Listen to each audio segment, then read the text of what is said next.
Hello, everybody. Welcome to the 100-Year Real Estate Investor. We're your host, Jake and Gino, and this is the show dedicated to long-term personal financial engineering. Gino, how's it going?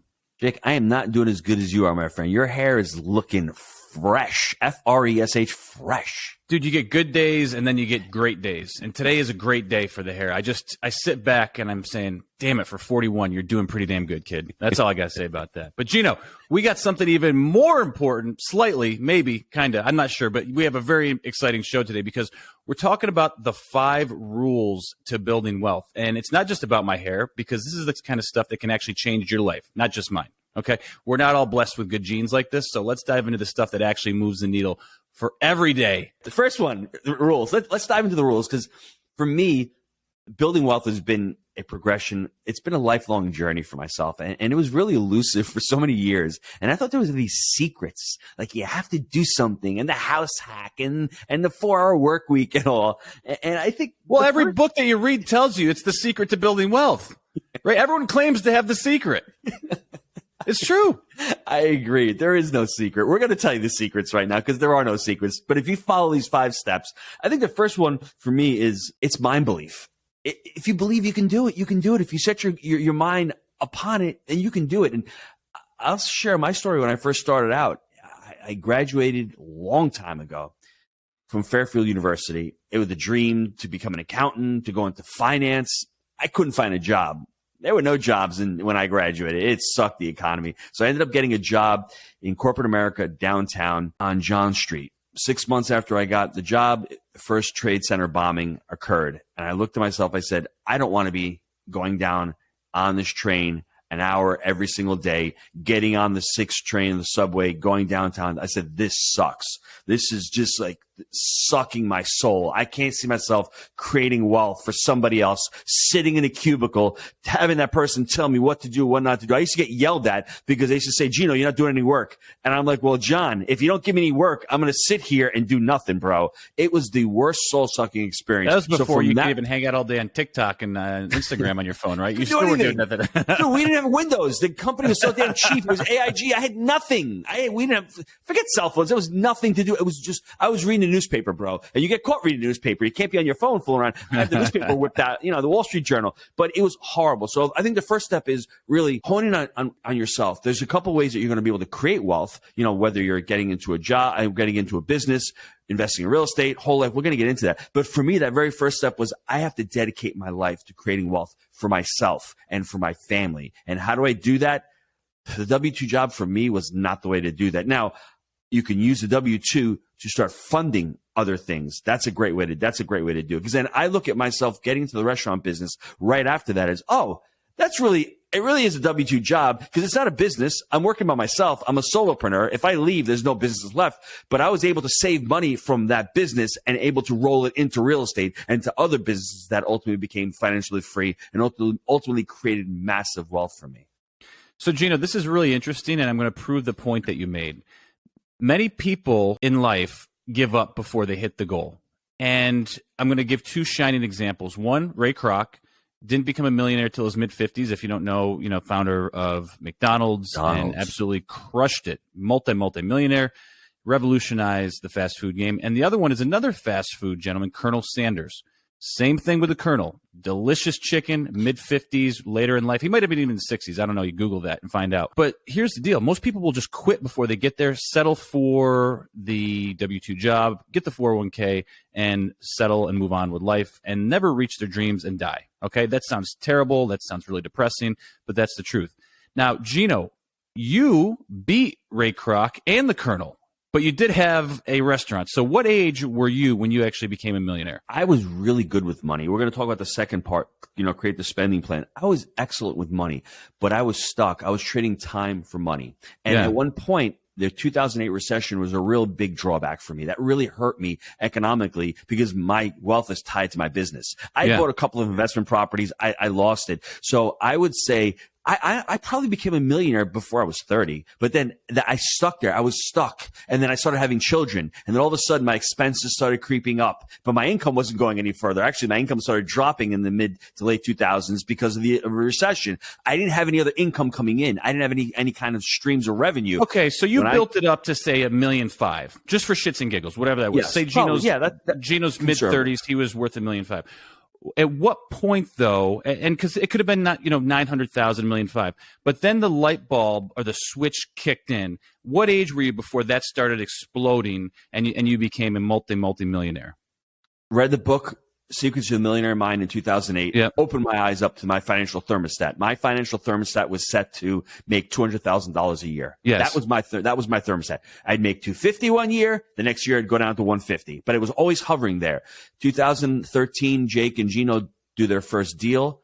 Holy crap. That very first deal, I'm making about $1,000 a month in that first deal. It doesn't seem like life changing, but how much are we putting in a deal? I put 20-some thousand myself personally into that deal. Yeah. So I got my money back on cash flow within a little over 2 years. But when that first deal was done and we refinanced that first deal, I got that check myself personally for $70,000. That's when the light bulb went off. And then we bought our second deal 3 months after the first. And I'm like, wow, I'm starting to create passive income because remember, I'm working at the restaurant, but I'm putting my savings from the restaurant, not into the 401k. I have some in whole life. I'm borrowing some out of my whole life to fund the real estate. And I also have savings that's funding real estate. And I'm also plowing back all of my earnings from the real estate back into the real estate business. I still have the W-2 from the real estate, from the restaurant, but I'm plowing all that back in. And I would say by 2015, we're That's cooking, what I was figuring. We're cooking with peanut oil, everybody. Yeah. Because all of a sudden we closed an $11 million owner finance deal. Actually, October of 2015, I turned to my brother and I say, Mark, peace out. Love you, bro. Boom. I'm leaving the restaurant during the week. I will work on the weekends, but during the week, full-time real estate. And then 6 months went by. My wife was like, dude, I'm going to kick your ass if you keep doing this. I was working literally like 80 hours. I was working Monday through Friday. Then Friday night. Mentality, baby. You can't shake me. Yeah. Friday night at 5 o'clock, I'd go into the restaurant. I'd work all day Saturday, work all day Sunday. Did it for 6 months. And in March of 2016, left that. And haven't looked back since then. I was able to focus on the real estate full time. My brother ended up holding the restaurant. And every year you're making millions more than you were the prior year. So the point is you were stagnant for 10 or 15 years of your life, hovering with, we'll say $1.5 million net worth, but it wasn't going anywhere. It wasn't going up. Yes. It wasn't going down. It was a stagnant Gino economy until you discovered the real benefits of multifamily. And then it started to propel. So similar to Ray, similar to the Colonel, they probably had less money than you did at the time, but still there was no true trajectory or wealth building until you hit that point where that belief system started to kick in. And that's the point that I was long-winded to get to. Gang, the reason I'm saying this is because you don't quit. It doesn't matter if you're 40. It doesn't matter if you're 50. It doesn't matter if you're 60. If you want a better life, you keep pushing until you hit the goal. You will hit it. I'm confident in that, but you can't quit. That's when you quit, there's no more chance. And I'm going to tell you right now, you're not doing it a W-2. You got to get out there, get a business, start a business, and start investing in real estate. Get with a whole life team, okay? It's owning a business. It's investing in real estate. It's whole life. It's not a 401k, all right? It's not a W-2, and it's not 401k. And again, Jake, we can both say this. Let me say it again. It's not a 401k or Roth. We can say this because we're the pizza guy and the drug rep. I mean, basically, if a pizza guy and a drug rep can create wealth, if Ray Kroc and Colonel Sanders can create wealth, Colonel looked like a damn pirate, okay? We can all do it. It's about mind belief. It really is about belief. You know, your behaviors are belief driven. If you believe you can do something, you're going to put your energy and everything into it. We have these interpretations in life. Well, I think this is what the person is thinking. No, if you believe it, you can do it. But this second step is just as important as believing it. You need to create a spending plan. You're not winging it out there, and not a budget. I had a good spending plan. I was able to save until my expenses started creeping up. My biggest mistake, probably financially, personally, was I remember living in New York. I had sold a house in New York for a nice hefty profit, probably made like $700,000 or $800,000 back in 2003, 2004. Instead of buying a smaller house or a fixer up or going in, living in it and fixing it up, I ended up building a brand new house. Now I look back at it. It's wonderful because I have amazing experiences. but I probably should have gotten a house that was a fixer-upper, parked that 800 grand on the side, and worked in a house, paid less taxes on the house because it's an older house.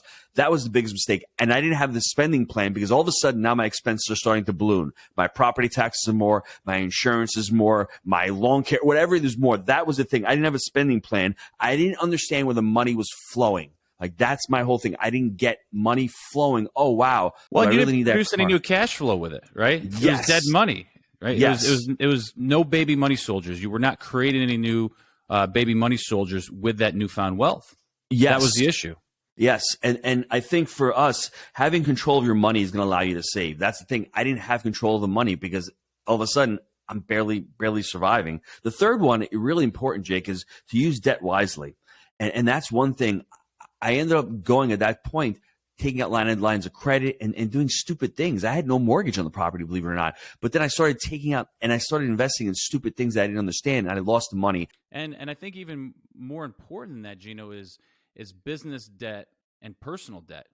Because when you take out business debt, you're going to get a return on that debt. When you take out personal debt, you're killing the baby money soldiers. And that's a huge differentiator. That's why we like business debt and we are okay with business debt, because we know we're leveraging other people's money. And when you're getting personal debt, it's typically for a home, dead, killing baby money soldiers. Oh, hey, we need a new back deck, dead, killing baby money soldiers. Oh, let's go buy a boat, dead, killing baby money soldiers. These are the types of things that we hold off for in life until we have the actual cash to purchase those luxuries. And believe me, folks, they are luxuries. We're not kidding here and thinking that, oh, well, I deserve a boat or I deserve this, brand new house. These are luxuries, okay? You take your money when you're at a certain point where you have the cash to buy these things. That's when you've made it, not any time before that. And that's what the spending plan allows you to do. And it makes you be realistic. You don't deserve anything. I didn't deserve a brand new house or whatever. I didn't deserve any of that. You weren't ready for it, clearly, either at the point. No. And I look back at it. I could have gotten out of the restaurant 3 or 4 years sooner. Can you imagine if you give me $1 million in equity and I go put that into a deal and I'm earning 8%?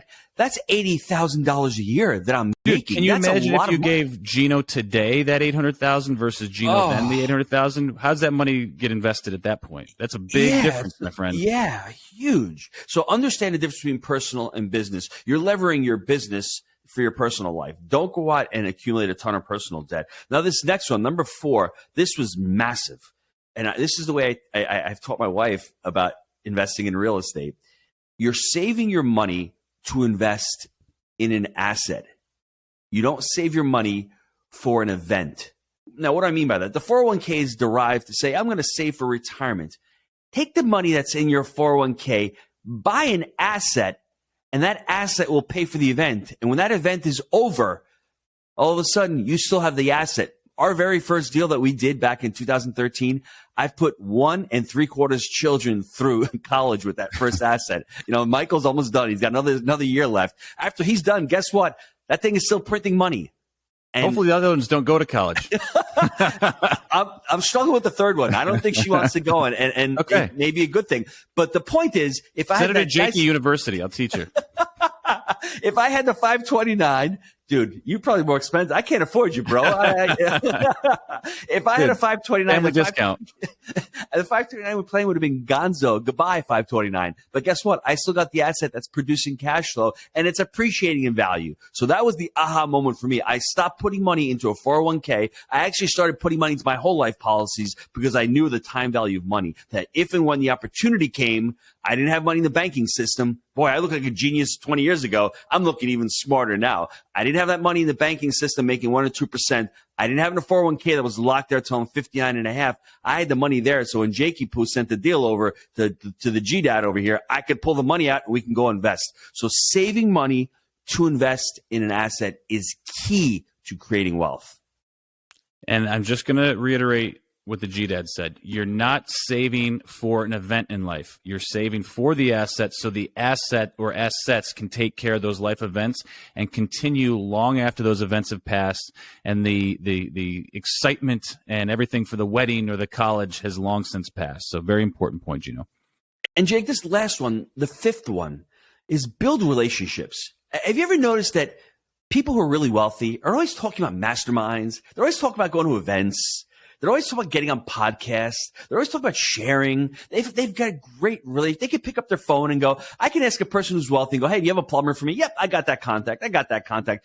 People who are wealthy or who have created wealth, who are successful, can lean on other relationships. And that's what I didn't understand in '08. I'm in the kitchen by myself, washing dishes. I got nobody.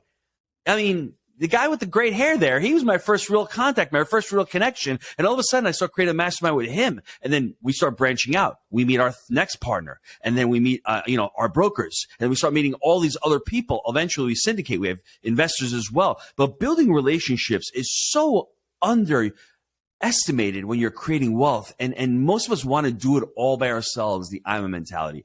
Jim Rohn says it. You're the average of the 5 people that you surround yourself with. And if you don't look around and take stock of that, man, you are missing a golden opportunity. When I was hanging out with dishwashers and busboys, well, that's the circle I read. And I'm not saying it's good or bad, but that's the level that I was at. I was the smartest person. It depends on your goals. Right. Exactly. Like if you want to build wealth, do you hang around with the guys mopping the floor and cleaning dishes? Probably not. And I'm gonna challenge everyone listening right now. Who haven't you hired yet? That is probably one of the biggest mistakes everybody out there is dealing with right now. I love that. Who haven't you hired? Because the biggest mistake that me and the G-Dad made early on is we were reluctant to hire. We thought it cost too much money. We thought we couldn't afford it. We had limited beliefs up the ass about hiring and not paying enough. This is the biggest mistake that most early entrepreneurs make. So if you're doing something you shouldn't be doing right now, bookkeeping, washing dishes, whatever it is, systematize, find a great person to plug into that role, because that's where you're probably failing in life. Before Jake gives me the yank here, I'm going to give you 5.1 because it just popped into my mind. I think this is so important. It's price versus value. You know, the two cheapskates right now on the podcast are always looking at what it costs. Well, where's the value? When you get somebody to edit a podcast, you're making, $20 an hour to do that work, but isn't your time worth so much more? We're always focused on what it costs. People who are wealthy look at what the value is. What value am I extracting from that? And I think that's so important to being able to build wealth and create wealth in your life. It's growth versus stagnation. If you choose stagnation and you choose not to hire, you're going to live in it. If you choose growth and abundance, you're going to live in it. Gang, as always, we believe in buying deals for the long term. Think in decades. I am the growth-minded Jake, and that is the growth-minded G-Daddy. We make it happen. We'll see you next time. Thanks, Gino.